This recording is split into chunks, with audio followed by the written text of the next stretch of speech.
तिखट पाणीपुरी कोणाकोणाला आवडते. आज ना जेवून झालेलं आहे, फिरून झालेलं आहे आणि येतावेळी आम्ही बाहेर ना सामनगडपासून बाहेर येतावेळी इथे ही पाणीपुरीची गाडी आहे. ती आम्ही जातावेळीच पाहिली होती आणि भक्तीनं मला जेवतावेळी सांगितलं होतं. त्या व्हिडिओमध्ये पण तुम्ही बघितलं असाल. मला थोडंसं दे, कारण की तिला पाणीपुरी खायची होती. पण आम्ही इथं मसाला पाणीपुरी आणि थोडीशी तिखी अशी सांगितली होती. ते मग आमच्या अगोदर जे होते त्यांना वगैरे बनवून दिली आणि इथं आमची पण झाली. मी भक्तीला म्हटलं गाडीवर ठेवून बसून व्यवस्थित उभं राहून व्यवस्थित खा, कारण की त्याच्यातलं पाणी सांडायला नको.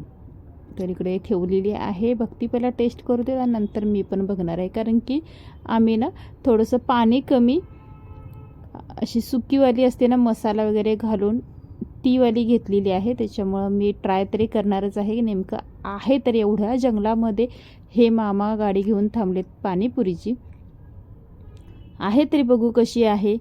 तर आहे हां, बरी आहे. मिस्टर पण मला विचारते कशी आहे सांग बघू म्हणून. तर आमच्या ह्यांची म्हणजे आमच्या धनीची तब्येत बिघडली. गावाकडचं पाणी निघालं आज दुपारपासून ना ते एकदम जाम झाले. चला लवकर चला लवकर घरी जायचं आहे, कारण की औषध आम्ही कुठली आणली नव्हती, घरीच होती. त्याच्यामुळे ना संध्याकाळी वेळेत पोचूया, औषध घ्यायचं आहे. त्याच्यामुळे ना म्हटले, तर मी एकच खाल्ली आणि गौरांगला म्हटलं तू खाऊन बघ कशी आहे.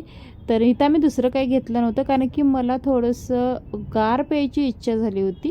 गार म्हणजे एवढं पण नाही, कोकम सरबत घ्यायचा होता. तर मी ते घ्यायला गेले आणायला. गौरांगने भक्तीनं पाणीपुरी संपवली आणि इकडे कोणालाही म्हणजे तिघांना पण कोकम सरबत प्यायचं नव्हतं. मीच फक्त होते ते कोकम सरबत प्यायचा होता. आणि ते पण मडक्यातला.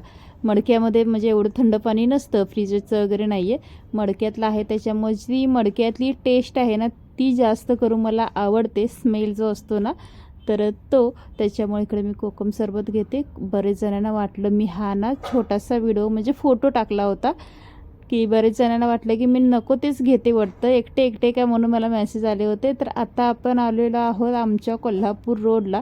हे तौंदी घाटातलं सगळीकडचं असं हे काम चालू आहे ना, त्याच्यामुळे ट्रॅफिक जाम होतं. सिंगल रोड असल्यामुळे ना ट्रॅफिक जाम होतं संध्याकाळच्या वेळेला आणि सकाळी, असं दोन्ही वेळेला ना अर्धा तास एक्स्ट्राच लागतो ह्या रोडला. तर हे बघा असं. तर चलो आता आपण व्हिडिओ मी ना सामनगडचे आणि गावाकडचे व्हिडिओ एंड करते इथेच. कंटाळला असाल ना तुम्ही, तर त्याच्यामुळे आपण नवीन व्हिडिओ काहीतरी आता करायला बाहेर पडू. कसे वाटले आतापर्यंतचे व्हिडिओ कमेंट करून नक्की सांगायचं आहे. आणि उद्यापासून म्हणजे आज शुक्रवार आहे, शुक्रवारीच व्हिडिओचा एंड करते. चलो बाय बाय, पुन्हा भेटा नवीन व्हिडिओ.